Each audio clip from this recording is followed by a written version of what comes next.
अन्याय भ्रष्टाचार के खिलाफ ललकार यूट्यूब चैनल में आपका स्वागत है। इटावा के दंदरपुर में भागवत कथा पर सपा राष्ट्रीय अध्यक्ष के द्वारा वक्तव्य आने के बाद अहीर रेजिमेंट के गगन यादव के आह्वान पर या आह्वान न हो, इटावा, मैनपुरी, औरैया, फिरोजाबाद के बीच में किस बिरादरी की हैसियत है कि बोल दे, और अगर है तो सपा अध्यक्ष घोषित करें कि कितनी ज़मीनें सपा गवर्नमेंट के कार्यकाल में अन्य बिरादरी की लिखवा ली गई। 20 बेशकीमती ज़मीनें। मोहन यादव मध्य प्रदेश ने एक ब्राह्मणों को आईना दिखाया कि पंडित जी पाए लागो, इसके बाद धम्म से गोली मारो, यानी जो भी है। कौशाम्बी की घटना हो, चाहे अयोध्या की घटना हो, चाहे गोरखपुर की घटना हो, चाहे सुल्तानपुर की घटना हो, मेरे ब्राह्मण बंधु सभी बड़े ब्राह्मणों के लिए तैयार हैं। और इंटरनेट मीडिया में भी जो ब्राह्मण आ रहे हैं वो किसी दल विशेष में हैं। ऐसे कितने ब्राह्मण हैं जो दल के अलावा सिर्फ ब्राह्मण हैं, देशभक्त हैं और समाज भक्त हैं कि सनातन धर्म टूटे ना, देश कमज़ोर न पड़े। ऐसे ब्राह्मण सामने आकर जरा बताएं। कुछ महिलाएं, कुछ युवा लड़कियां और बहुत सारे युवा जो कई बिरादरियों से आते हैं, अलग अलग आह्वान किया। मैं उन लोगों से कहना चाहता हूँ कि अभी ज़्यादा समय नहीं हुआ, आपके परिवार में स्वतंत्रता के बाद के बुजुर्ग जिंदा हैं।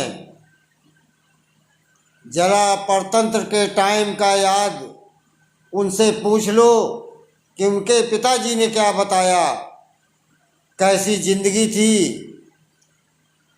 और ना हो तो जम्मू कश्मीर में चले जाओ, वहाँ ब्राह्मण अकेले तांडव ज़्यादा झेले हैं, लेकिन क्या और बिरादरियाँ भी तांडव नहीं झेली? हाँ, ये ज़रूर मैं कहूँगा कि ब्राह्मण हमेशा से समाज को एकजुट करने का काम उसमें था, या ईश्वर ने उसे प्रेरणा दी थी। कुछ परसेंट लालच में, किसी के द्वारा उकसाई में 1-आधा% गलत हो सकते हैं, लेकिन राकेश टिकैत जो किसान यूनियन के नेता हैं, उन्होंने भी ब्राह्मणों में टिप्पणी की थी और भारत देश के अलग अलग प्रांतों से ब्राह्मण के खिलाफ आवाज़ उठाई जा रही है या उठ रही है या उठाने का प्रयास किया जा रहा है। तो मैं बहुत खुले शब्दों में आप लोगों से बता देना चाहता हूँ कि ब्राह्मण समाज को टूटने न देने की वजह से उग्र भाषा नहीं बोलता है, लेकिन कथा, भागवत और मंदिरों के पुजारी के रूप में गंगा के किनारे पूजन के रूप में या धार्मिक स्थलों में जो भी हमारे पवित्र नदियां हैं वहाँ 1% मुश्किल से ब्राह्मण काम करते हैं।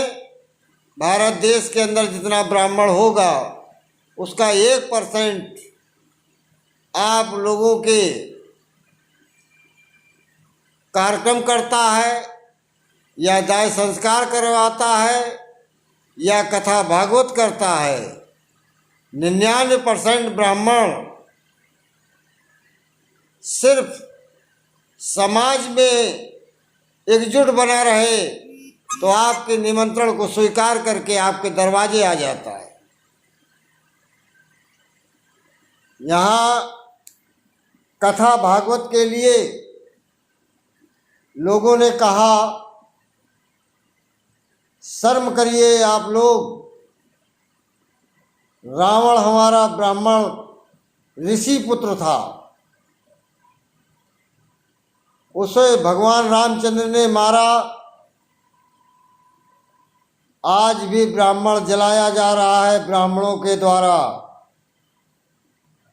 क्या ऐसी नजीर कोई बिरादरी कर सकती है? भगवान कृष्ण पूजे जाते हैं ब्राह्मणों के द्वारा।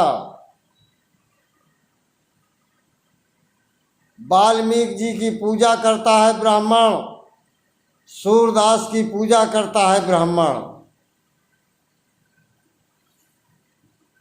और कुछ ब्राह्मणों ने जैसे दिखाते हैं सूरदास के खिलाफ षड्यंत्र किया तो ईश्वर ने उन्हें दंड दिया, लेकिन सामूहिक ब्राह्मण ने अपमान नहीं किया। काशी के ब्राह्मण हो या अयोध्या के ब्राह्मण हो या मथुरा के ब्राह्मण हो या द्वारका के ब्राह्मण हो, मैं ब्राह्मण बंधुओं से भी साफ शब्दों में कहना चाहता हूँ कि आप किसी दल में पहले हाथ में लोटा लो, कसम खाओ कि हम किसी दल में नहीं हैं, फिर ब्राह्मणों को सीख देना। किसी पार्टी के प्रवक्ता बनकर के बात न करो। मैं पूरे भारत देश के जो ब्राह्मणों के खिलाफ जहर उगलते हैं उनसे पूछना चाहता हूँ कि साध्वी ऋतंबरा जी कौन है, साध्वी उमा भारती जी कौन है? इनके कथा भागवत में सुनने के लिए क्या किसी ब्राह्मण ने विरोध किया? अखिलेश जी आप भी सुन लीजिएगा कि शायद जिस पीढ़ी की बात आप करते हैं उन्हीं में से बहुत से कथाकार, भागवताचार, पूजन करने वाले साध्वी और संत आपके पीढ़ी से आते हैं, लेकिन उनको झुककर प्रणाम करने में ब्राह्मण को संकोच नहीं। ब्राह्मण को आपने इतना कमजोर समझा है। भाजपा खुश हो रही है क्योंकि ब्राह्मण अब केवल मायावती जी पे भरोसा कर सकता है, जो नेता ब्राह्मण नहीं है। जो नेता ब्राह्मण है उनसे मैं कोई बात नहीं करता कि वो बसपा में है कि भाजपा में है कि कांग्रेस में है कि सपा में है। आम ब्राह्मण के लिए अगर मायावती जी चाहें तो उनकी अगुवाई में एक बार पहले प्रदेश को दिखा दूंगा, फिर देश को दिखा दूंगा कि अन्याय और भ्रष्टाचार, आतंकवाद का खात्मा कैसे होता है। सिर्फ इतना आश्वासन मुझे कोई पार्टी दे दे। धन्यवाद। संपूर्ण ब्राह्मण। जय परशुराम, जय रावण। राष्ट्रीय संयोजक अध्यक्ष अशोक दुबे, जालौन, बुंदेलखंड, कानपुर, यूपी, भारत देश। जय लंकेश।